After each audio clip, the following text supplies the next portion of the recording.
Bonjour chers amis. Une petite histoire sur la femme du Gaon de Vilna. Le Gaon de Vilna qui était un grand sadique, on avait d'ailleurs raconté quelques histoires sur lui. Voilà que sa femme avait une amie à elle, à qui ces deux amies se sont promises l'une à l'autre que la première qui va décéder va venir en rêve à l'autre pour lui dévoiler quel est le mérite qu'elles reçoivent, parce que ces deux amies avaient l'habitude de gérer une caisse de tzedaka aussi, entre autres. Et donc elles se sentaient proches, elles voulaient savoir quel mérite ça pouvait leur rapporter. Et voilà que la copine, pas la femme du Gaon de Vilna, est décédée en première. Et quelques temps plus tard, elle est apparue en rêve. Elle arrive en rêve à son amie, à la femme du Gaon de Vilna, et elle lui dit « Sache que je ne peux pas t'imaginer quel mérite immense il y a, mais je n'ai pas le droit de te dévoiler. On n'a pas voulu me dire, mais je vais te raconter une chose. Une chose qu'on m'a permis de te raconter, c'est que tu te rappelles une fois, il y a longtemps, la caisse de Tzedaka pour les pauvres, on s'occupait de cette caisse-là, il n'y avait plus d'argent dedans, et on avait besoin de donner pour un certain cas d'une personne nécessiteuse.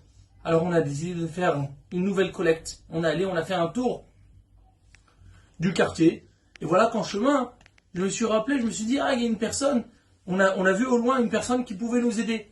Et moi je suis venu, je t'ai fait signe, je t'ai dit, il faudrait qu'on aille vers là-bas en montrant vers la maison de cette personne-là. Il faudrait qu'on aille là-bas pour aller récupérer, peut-être demander s'ils peuvent nous aider.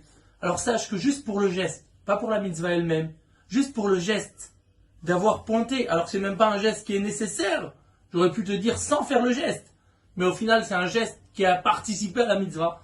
Juste pour ce geste-là, j'ai reçu un mérite que sur terre, ça sera impossible d'expliquer.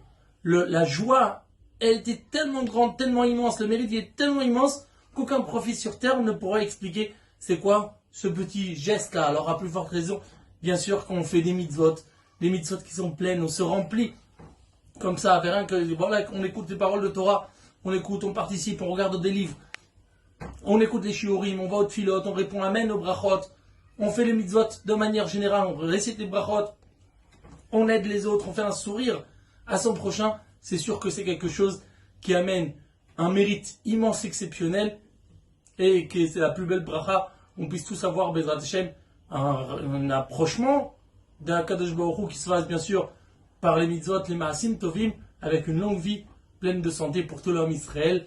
Passez une bonne journée, Be'atzlacha, à bientôt.